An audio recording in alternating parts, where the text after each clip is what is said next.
Saya yang paling muda di sini, paling junior. Jadi saya harus masukkan cover dengan senior-senior saya dan bapak ibu semuanya yang ada di sini.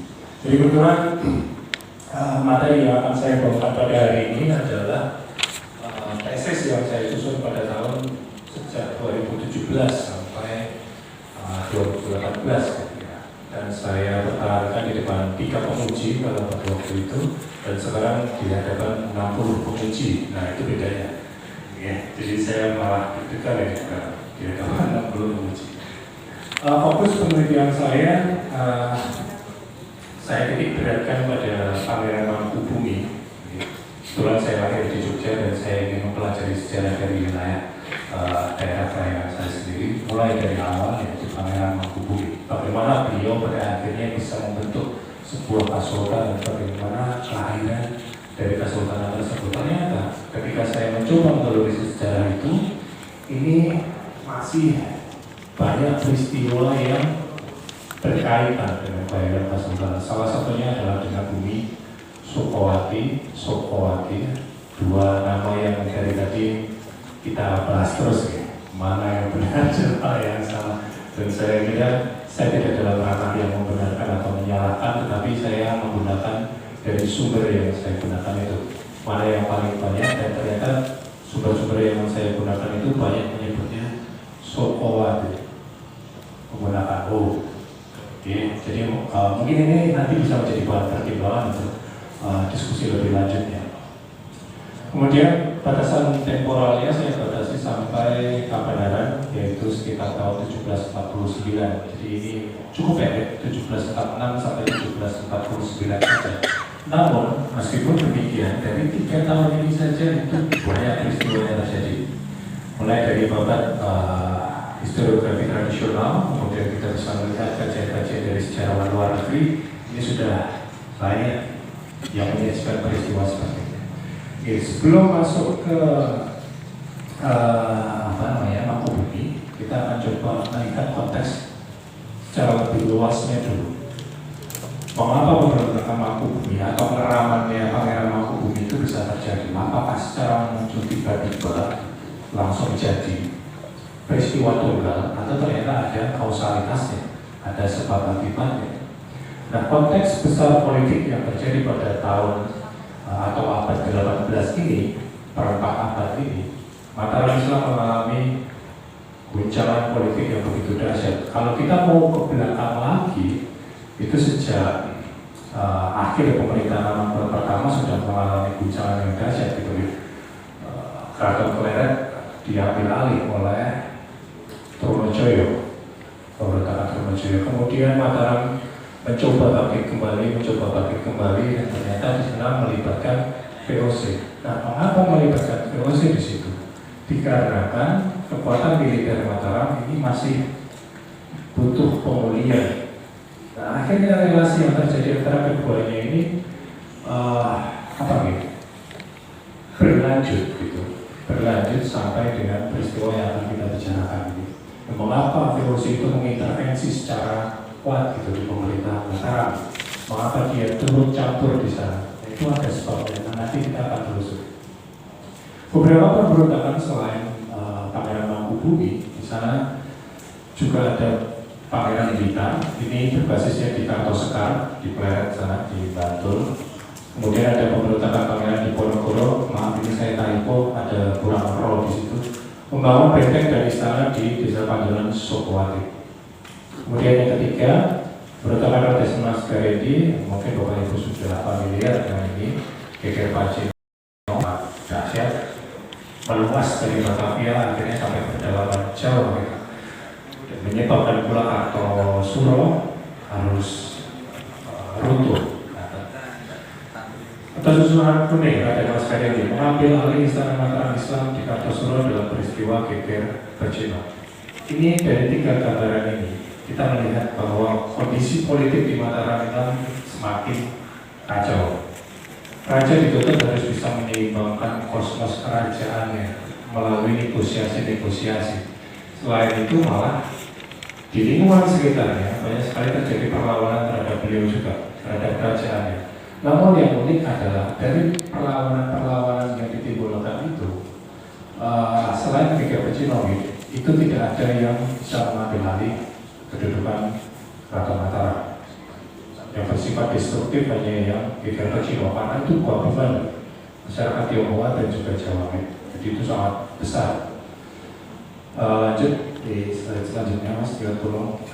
Mungkin ini gambaran dari Bapak Tanah Jawa ini. Saya ambil beberapa dua baris, dua baris. Sampai pun sampai di Metalis. Jadi ini di Kerto perletakannya, dia akan membangun basis basis pemberontakan itu menyerupai istana. Kariko Kadaton dibuat seperti keraton, serta Kalih Nomo Negari yang Sekar. Namanya menyerupai kota yang dibuat oleh Sultan Agung. Sultan Agung itu kan ibu kota Mataram ketika masih ada di Kerto. Jadi ini menyerupai apa yang dimiliki oleh Sultan Agung.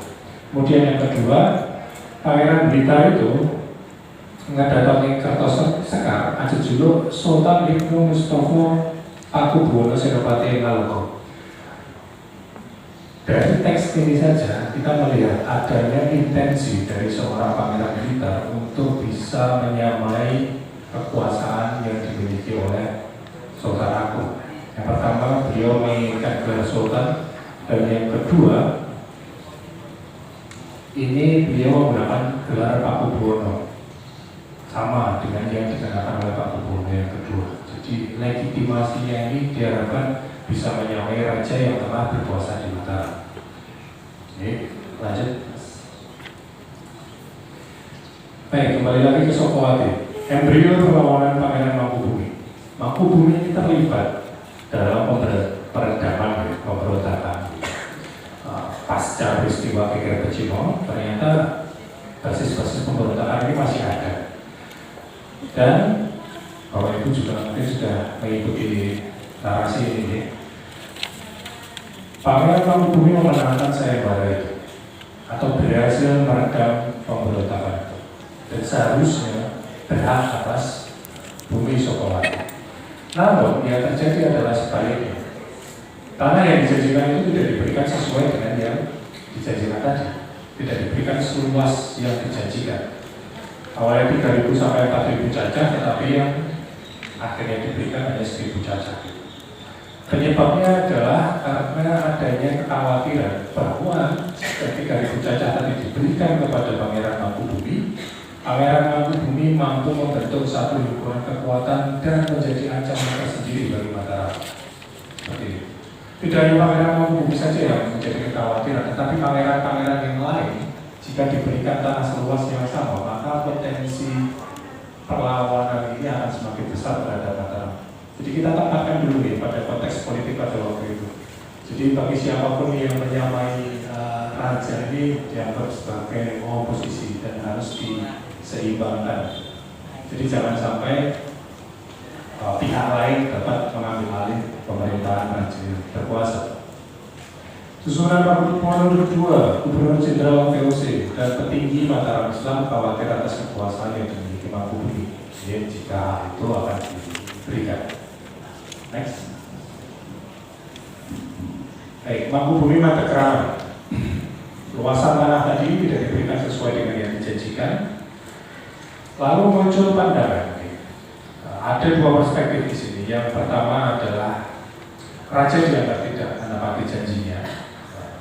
Kita mungkin sering mendengar Sabdo Pandito Ratu, itu juga sangat berpengaruh. Jadi ketika raja mengingkari apa yang dijanjikan, itu dianggap tidak dapat menyeimbangkan kerajaannya lagi.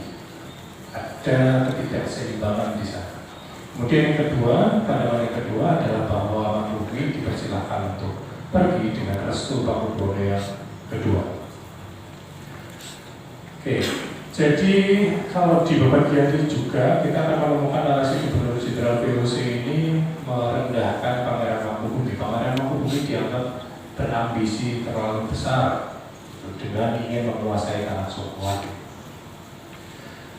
Kemudian karena dipandang tidak menepati janji sekaligus menjadi pertanda bahwa intervensi VOC itu semakin besar terhadap Mataram, maka Mangkubumi memutuskan untuk keluar dari istana. Nah, mengapa di sini yang menjadi pertanyaan adalah mengapa intervensi atau campur tangan VOC itu semakin besar di Mataram Islam pada periode ini? Jadi yang menjadi pertimbangan VOC untuk campur tangan adalah karena Mataram masih memiliki hutang perang untuk meredam berbagai pemberontakan. Jadi VOC itu menagih dan menagih. Kalau kita ingat bahwa kepentingan VOC di sini adalah perdagangan. Company dagang namanya di VOC itu kan company dagang. Jadi bukan penaklukan yang menjadi prioritas dia. Yang penting uangnya dulu.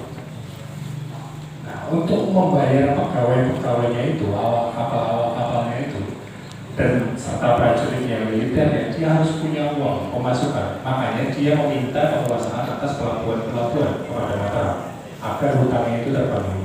Namun sampai akhirnya Paku Buwono yang kedua ini bertata, hutang-hutang Mataram Islam itu dikatakan belum melunasi hutangnya. Jadi VOC kemudian campur tangan agar terjadi kestabilan di wilayah pedalaman dan tidak mengganggu kepentingan ekonomi. Nah, inilah yang menjadi dua kepentingan berbeda dan akhirnya bertumbuh di situ. Bersama pengikutnya pada 1746 atau 7 Mangkubumi bermukun di mana? Di Desa Mojoroto, Sokowati. Kemudian dia diangkat sebagai Pangeran Sokowati. Saya menggunakan dua serat di sini, serat Rangganis-Karto dan juga serat Rajaputra Mayogyakarta di Medan. Ada dua peliputan, dua versi peliputan. Yang pertama Rangganis-Karto itu Sokowati, Soka. Kemudian yang Rajaputra Mayogyakarta ini Suka. Jadi dua. Oke, baca lanjut. Rangganis-Karto. Nah, ini oke, saya ingin meng-highlight bagian ini. Ring Sokawati Jujur Labuan Mojoroto Samyo Biantu Karsonyo Kartinempo Kasor Rukun. Baca mas. Kemudian yang Rajaputra Mayogyakarta. Oke, jadi satu bagian lagi nanti Rajaputra ternyata masih memunculkan Soka. Suko. Lanjut mas. Baik, saya mencoba menampilkan satu peta 1830. Coba kita kembali, mungkin di lembaran Bapak Ibu ada juga. Bahkan untuk pemetaan Belanda saja ada dua penamaan yang berbeda untuk Sokowati. Yang pertama SOKO dan yang kedua adalah Sokowati. Soko. Nah ini pun kita mengalami permasalahan linguistis gitu. Antara orang Belanda bagaimana dia mendengar kemudian menuliskan, berbeda halnya dengan orang Jawa yang mendengar dan kemudian menuliskan juga. Ada dua hal. Makanya dia menulisnya ya sesuai dengan apa yang mereka dengar. Dan untuk masyarakat mereka sendiri, bukan untuk masyarakat Jawa mereka menulis ini kan. Nah, jadi perlu pertimbangan adanya penelitian secara linguistis ketika kita membicarakan tentang penamaan ini dalam peta. Kemudian ini Sragen sudah ada 1830 ya, dipisah SERAGEN. Sementara Sokowati di wilayah yang lebih barat. Lanjut mas. Perang Suksesi Jawa. Nah, oke. Kekuatan tempur Mangkubumi bertambah banyak dan 1748 mulai melakukan penetrasi ke dalam keraton. Namun serangan ini tidak dimaksudkan untuk merebut Kasunanan Surakarta. Mangkubumi ini memperkuat jaringan aliansi dengan menikahkan putrinya Raden Mas Said 1749 dan nanti akan mengalami aliansi ini akan pecah dan kemudian pernikahan ini pun dibatalkan pada sekitar tahun 1760-an. Jadi perceraian antara Raden Mas Said dengan Raden Budur.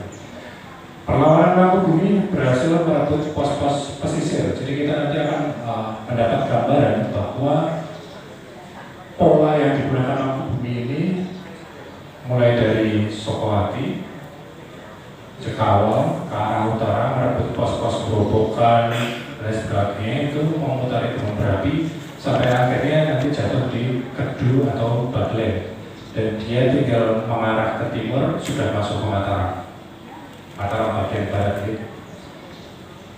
Lanjut, Mas. Namun yang paling uniknya adalah ketika beliau memasuki wilayah Banaran, mampu beliau menyandang gelar baru yaitu Susuhunan Adi Senopati Ngalokone Banaran. Gejala ini pihak pemberontak menggunakan gelar yang sama dengan raja yang tengah bertata. Sudah kita lihat tadi dari pemberontakan sebelumnya nih. Ada Susuhunan Kuning, kemudian tadi ada yang menggunakan Sultan Ibnu Mustafa, kemudian nanti ada Heru Cokro. Gelar-gelar inilah, gelar-gelar adikodrati inilah yang ingin dimiliki oleh para keamanan tadi untuk bisa memperkuat loyalitas para pengikutnya. Dan di Banaran ini pun masih menjadi problematis, yaitu wilayah Banaran yang mana yang dimaksud. Sampai menunggu penelitian yang saya kira representatif nantinya dilakukan oleh sejarawan Sragen misalnya yang dipelopori oleh Mas Pendra. Itu nanti pada akhirnya kita bisa membuktikan Banaran mana yang dimaksud ini. Apakah Banaran yang masih dalam lingkup Sokowati atau Banaran yang ada di daerah antara Kedu dan Baglen. Karena jika kita melihat kajian sejarah dari sejarawan luar negeri dalam arti Rikles, kemudian pun kayak gitu, mereka perlu jadinya ke wilayah Kedu Baglen. Di Susuhunan ini, gelar Susuhunan ini secara logika akan digunakan oleh pihak oposisi ketika wilayah kekuasaannya itu hampir menyamai raja yang berkuasa. Berbeda sebaliknya, ketika Pangeran Mangkubumi tadi masih di Sokowati, beliau tidak menggunakan gelar Susuhunan, tetapi masih pangeran. Karena wilayah kekuasaannya ini belum bisa menandingi dari Susuhunan Pakubuwono yang tengah bertata. Dan nanti kita akan melihat juga bahwa setelah dari Banaran dan mendapati bahwa wilayah kekuasaannya ini hampir seimbang dengan Pakubuwono yang kedua, muncul matahari kembar di Mataram. Ada Susuhunan Pakubuwono digunakan oleh dua orang. Gelar ini, gelar ini akan digunakan oleh dua orang sekaligus.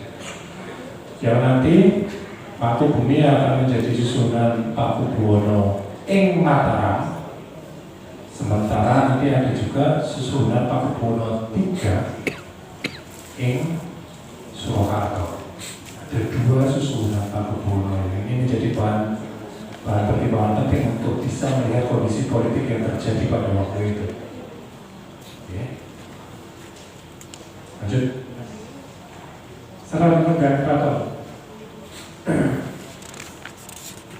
Untuk Pakubuwono yang kedua itu tidak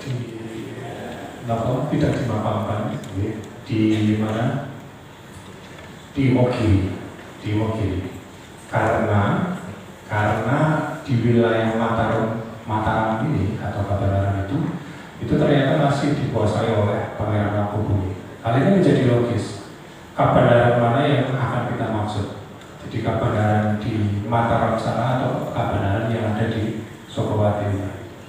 Dalam saat penerbit keraton, Tansinare Jimatan Megiri awet saking mergo kawetan barisan laku ageng Kabanaran Mentarum dari Pangeran Mangkubumi. Wadyodara jeung Sunan Adi Jerih Wadya Surakarta. Pasukan Surakarta ini mengalami takut khawatir gitu ke Jimatan karena dihalangi oleh pasukan dari Mangkubumi. Kemudian di Pangkur ini selanjutnya Pangeran Mangkubumi tadi sudah menggenapi sistem pemerintahannya dengan pola yang sama dengan yang dimiliki oleh Susuhunan Pakubuwono III di Surakarta.